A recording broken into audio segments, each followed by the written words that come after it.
C'est sur l'invitation du ministre d'État Abdoulaye Biotchane qu'a eu lieu la première session ordinaire de la Commission nationale et de négociation collective. Cette première rencontre est exclusivement consacrée aux travaux sur le ministère des enseignements maternels et primaires et sur le ministère des enseignements secondaires, techniques et de la formation professionnelle dans le but d'améliorer les conditions de vie des travailleurs. Cette première journée de cette première session a été consacrée essentiellement aux travaux sur le ministère de l'enseignement maternel et primaire et sur le ministère des enseignements secondaires, techniques et professionnels. Donc nous avons passé en revue les mesures qui ont été prises par le gouvernement pour satisfaire aux questions et aux doléances qui ont été formulées par les centrales sur ces deux ministères. J'ai rappelé d'entrée de jeu les mesures importantes qui ont été prises en fin d'année dernière et au cours de l'année dernière par le gouvernement dans le but de satisfaire l'amélioration des conditions de vie des travailleurs. Après le discours du ministre d'État, la parole est accordée aux centrales syndicales avant le démarrage des points inscrits à l'ordre du jour. Les agents des collectivités locales des mairies n'ont pas eu de revalorisation de leur salaire jusqu'à ce jour.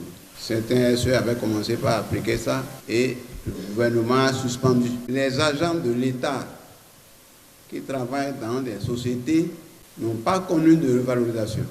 Les retraités de la fonction publique n'ont presque pas connu de revalorisation parce que, bon, quand on dit que c'est 2,4%, c'est-à-dire que quelqu'un qui était à 100 000 francs de pension peut avoir une augmentation de 2400, je ne sais pas si on peut appeler ça revalorisation. Le secteur privé a essayé d'accepter la revalorisation du SMIC, a fait un certain nombre de choses, pour surtout les PME, étant entendu que les grandes entreprises, comme vous le savez, ont un salaire minimum beaucoup plus important que les 52 000 auxquels on était parvenu dans notre débat. Suite à l'intervention du secrétaire général de la CSTB, la ministre du Travail et de la Fonction publique a apporté des réponses aux sujets abordés. Ce qui concerne les fonctionnaires territoriaux, vous avez parlé du fait qu'on n'ait pas procédé à la revalorisation de leur salaire.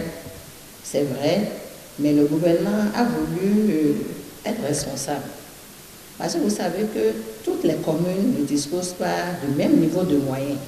Donc, le gouvernement est en train de travailler sur la question. Ils seront payés avec des salaires revalorisés. Concernant la revalorisation du SMIC, non suivi de la hiérarchisation des salaires dans la sous-région. Pour le SMIC, c'est pour protéger les plus faibles. Mais pour la suite, si vous décrétez la hiérarchisation des salaires et qu'il se fait qu'une entreprise n'a pas les moyens de payer ce niveau de revalorisation.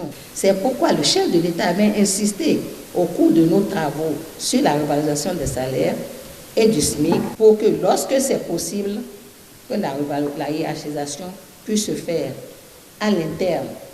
Rappelons que c'est dans une ambiance conviviale que s'est tenue cette première journée de travail qui va reprendre d'ici quelques jours.